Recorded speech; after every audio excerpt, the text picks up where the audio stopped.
మీ కుటుంబ శాంతి, ఆరోగ్యం, ఆర్థిక అభివృద్ధి కోసం రుద్రాక్ష మహాపూజలో తప్పక పాల్గొనండి. ఇప్పుడే నమోదు చేసుకోండి.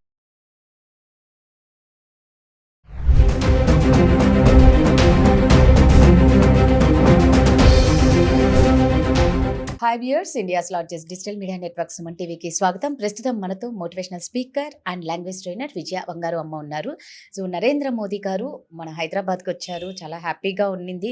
కాకపోతే ఒక సంచలనమైన వార్త, తను మోదీ గారు ఎన్నో అప్పీల్ చేశారు. దాంట్లో ముఖ్యంగా బంగారం సంవత్సరం పాటు ఎవరు కొనకండి అనేదే చాలా, అంటే ఇటు బంగారు వ్యాపారం చేసే వాళ్ళు కూడా ఒకలాంటి ఆందోళన వ్యక్తం చేస్తున్నారు. సో దాని గురించి అమ్మని అడిగి తెలుసుకుందాం. అమ్మ నమస్తే. అమ్మ నమస్తే.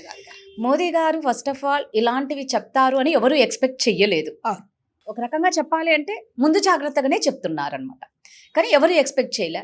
ఇవన్నీ అన్ని విషయాలు ఒక 9 ఏమో అప్పీల్ చేస్తే దాంట్లో హైలైట్ విషయం ఏమయ్యింది అంటే సంవత్సరం పాటు బంగారం కొనొద్దు. ఎందుకంటే మనకందరికి బంగారం అంత పిచ్చి కదా.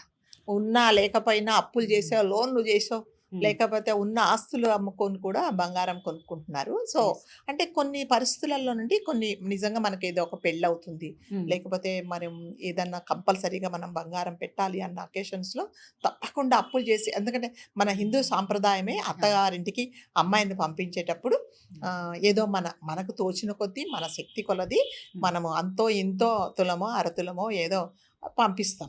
కానీ ఇప్పుడు ఆయన ఏమంటున్నారంటే ఒక సంవత్సరం వరకు దయచేసి, అదే కాదండి, ఇదొకటే మీరు హైలైట్ చేస్తున్నారు అందరూ, బంగారాలు కొనుక్కోవడానికి మీరు ట్రై చేయకండి, అసలు అది ప్లానే చేసుకోకండి. సో వీలైనంత వరకు డబ్బులు తక్కువ ఖర్చు పెట్టండి. థర్డ్ వన్, వీలైనంత వరకు ప్రయాణాలు మానుకోండి, విదేశీ ప్రయాణాలు చేయకండి. దాని తర్వాత ఫోటోషూట్స్ అని, ప్రీ వెడ్డింగ్స్ అని ఇలా చేయకండి. దానివల్ల మీరు ఏం చేస్తున్నారు అంటే మనం కొంచెం పొదుపు చేసుకుంటే, మనం ప్లాన్స్ అన్ని కొంచెం ప్రీపోన్ చేసుకుంటే, సో మనం వేరే వాళ్ళ మీద మనం ఆధారపడకుండా ఉంటాము. కాబట్టి ఇది చేయకండి. ప్లస్ వెహికల్స్ కూడా మెట్రోలే యూస్ చేయండి, ఎలక్ట్రిక్ వెహికల్స్ యూస్ చేయండి. దాన్ని బట్టి మనం ఫ్యూయల్ మనం తక్కువ వాడుకుంటాం. సో మనకి ఇప్పుడు ప్రాబ్లం ఉన్నది కాబట్టి అది చేయకండి. సో చిన్న యుద్ధం జరిగింది కాబట్టి చూపిస్తుంది. సో మన వాళ్ళు ఏం చేస్తున్నారంటే దీనికి విపరీత అర్థాలు తీసేసి లాక్డౌన్ వస్తుందేమో, లేకపోతే ఇంకా ఇదేంటి ఇంకా ధరలు పెరిగిపోతాయేమో అని చెప్పేసి జనాలు ఉల్టా గింతి అంటారు కదా. ఇప్పుడు ఏమట అందరూ జనాలు ఈ రోజు నుంచి అమ్మో బంగారం కొనుక్కోవద్దన్నారంటే ఇంకా పెరిగిపోద్దేమో కాబట్టి అప్పులు చేసైనా కొనుక్కుందామని నేను ఇవాళ మార్నింగ్ ఒక వీడియో చూసి ఒక బంగారం షాప్ అతను చెప్తున్నాడు, ఏమండి మరి మీకు ఏమైనా ఎఫెక్ట్? మాకేం ఎఫెక్ట్ పడదండి, నాకు ఇవాళ తెల్లవారుజామున 7ంటికి పోయి, సార్ మీరు ఎప్పుడు షాప్ తెరుస్తున్నారు, మేము బంగారం కొనుక్కోవాలనుకుంటున్నామని. చాలా మంది మాకు బిజినెస్ కి లాసెస్ ఉంటాయి. లేదండి, లాసెస్ ఏమి ఉండవు, కాకపోతే కొంచెం ఏమన్నా ఎఫెక్ట్ అవుతుందేమో అని. అంటే ఇప్పుడు ఎట్లా అంటే, ఇప్పుడు మన హ్యూమన్ మెంటాలిటీ, ఇది చేయదు ఇది చేయదు, ఇక్కడ పోద్దు అంటే మనం ఏం చేస్తాం, వెళ్ళి చూస్తాం కదా, గెలుకుతాం వెళ్ళి. అట్లాగే ఇప్పుడు అందరూ ఏం చేస్తున్నారు, లేడీస్ అందరూ ఏం చేస్తున్నారంటే ఒకవేళ ముందు ఇంకా ఎక్కుతుందేమో, 4 లక్షలు అవుతుందేమో కాబట్టి ఇప్పుడే కొనేసుకుందాం అని చెప్పేసి జనాలు మళ్ళీ పరుగులు పెడుతున్నారని నేను విన్నాను. అంటే ఆయన ఏం చెప్పారంటే మన పరిస్థితులు బాగాలేదు, దేశ పరిస్థితులు బాగాలేదు, మనం ప్రతిదానికి వాళ్ళ మీద ఆధారపడుతున్నాం కాబట్టి బంగారం కానీ ఫ్యూయల్ కోసం కానీ మీరు పోస్ట్ పోన్ చేసుకోండి. ఒక సంవత్సరం దాకా మీరు బంగారం అన్ని ఖర్చులు మీరు అదుపులో పెట్టుకోండి, చూసి డబ్బులు వాడుకోండి, ప్రయాణాలు అవసరమైతేనే వెళ్ళండి. ఒక కార్లు మరి ముఖ్యంగా మీ సొంత వాహనాలు యూజ్ చేసుకోకండి. అంటే ఇప్పుడు 4 ఉంటారు, 4 కలిసి ఒక కార్లో వెళ్తే దాన్ని ఫుల్ ట్యాంక్ చేయించాలి. అదే 4 కలిసి మీరు బస్సులో వెళ్తే మీకు డబ్బులు తగ్గుతాయి, ప్లస్ మీకు అంటే పెట్రోల్ అవసరం ఉండదు. కాబట్టి ఇవన్నీ మీరు ఆలోచించుకోండి. పక్కనే షాప్ ఉంటుంది, నడుచుకుంటూ వెళ్ళండి, దానికోసం స్కూటర్ తీసుకొని వెళ్ళకండి. ఇవన్నీ జాగ్రత్తలు చెప్తున్నారు. సో అవన్నీ మన మంచి కోసం అని చెప్తుంది. దీనివల్ల విపరీతంగా ఏమీ కాదండి. కాకపోతే చెప్తున్నా కదా, మన లేడీస్కి ఏంటంటే ఇప్పుడు ఉత్కంఠ ఎక్కువైపోయి జనాలందరూ మళ్ళీ బంగారం కొనుక్కుందాము, ఒకవేళ ఏమైనా లాక్డౌన్ వస్తుందేమో, మళ్ళీ ఏమైనా ఇంకా ఇంతకంటే ధరలు పెరిగిపోతాయేమో అని చెప్పేసి బంగారం షాపులు వెంబడి పరిగెత్తుతున్నారు. సో బంగారు షాప్లో ఎటువంటి ఎఫెక్ట్ కాదండి, అసలు వాళ్ళకి ఏమి నో ఎఫెక్ట్ వాళ్ళకి. కాకపోతే ఏంటంటే మన కోసమే చెప్తున్నారు. ఆయన ఏమంటారంటే పెళ్ళిళ్ళు కూడా చూసుకొని చేసుకోండి, ఎక్కువ జనాలను పిలవకండి, ఫోటోషూట్ షూట్స్ చేసుకోవద్దు, ప్రీ వెడ్డింగ్స్ ప్లాన్ చేసుకోవద్దు. ప్లస్ మీరు యాత్రలకు కంపల్సరీగా అయితేనే ట్రిప్స్ ప్లాన్ చేసుకోండి. మెట్రోలే యూస్ చేయండి. దానివల్ల ఏంటంటే వెహికల్స్ అంటే ఫ్యూయల్ తక్కువ యూస్ చేసుకుంటామని చెప్పేసి, అంతేగాని ఆయన కాకపోతే ఆయన చెప్పింది కరెక్ట్. నిజంగా మనం అందరం అలా చేసామనుకుంటాం. అది కాదు, ఎంత మనం పొదుపు చేసుకోవచ్చు చెప్పండి. సపోజ్ మనకు ఒక కూరగాయలు కావాలి, షాప్ పక్కనే ఉంటుంది, నడుచుకుంటూ వెళ్ళచ్చు. లేదు, 2 వీలర్ తీసుకొని వెళ్ళేసి వచ్చేస్తాం. అంటే దానివల్ల అంటే ఇవన్నీ మనం నేర్చుకోవడం, మన డబ్బులు మనమే పొదుపు చేసుకుంటాం, మన ఆరోగ్యాన్ని మనమే కాపాడుకుంటాం.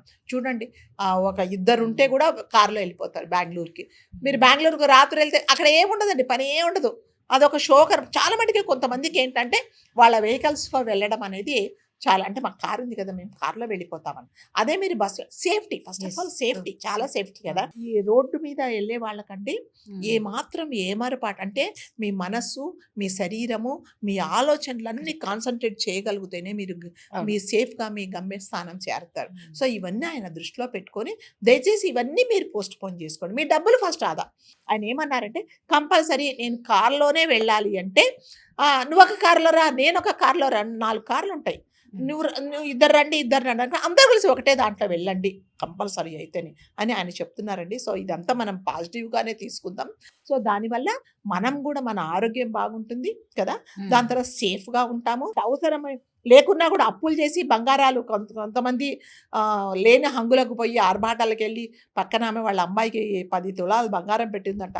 మనం ఎంత పెట్టకుంటే నేను అప్పులు చేసేసి ఇంట్లో ఉండే వాళ్ళ ప్రాణాలు తీసేసి చేసే బదులు మనం కూడా ఒకసారి ఆలోచించుకుంటే నిజంగానే మనం ఒక సంవత్సరం అంతా పొదుపు చేసుకున్నామని రాదు గారు, ఎంత మనమే బాగుపడతాం కదా. అదైతే కరెక్ట్. రేపు ఎంత విపత్కర పరిస్థితులు వచ్చినా కూడా మనం సేఫ్ జోన్ లోనే ఉంటాం. సో చాలా మందికి ఏంటంటే బంగారం ఇంకొక ప్రాబ్లం ఏంటంటే బంగారం కొన్నారు, వేసుకోవడానికి నీకు ధైర్యం ఉందా, ఎవడు కొట్టుకొని పోతాడో దాన్ని, పోనీ బ్యాంకులో పెడితే అదన్నుండా వాడు అవన్నీ తీసేసి ఏ నకిలీ మనకి ఇస్తాడో తెలియదు.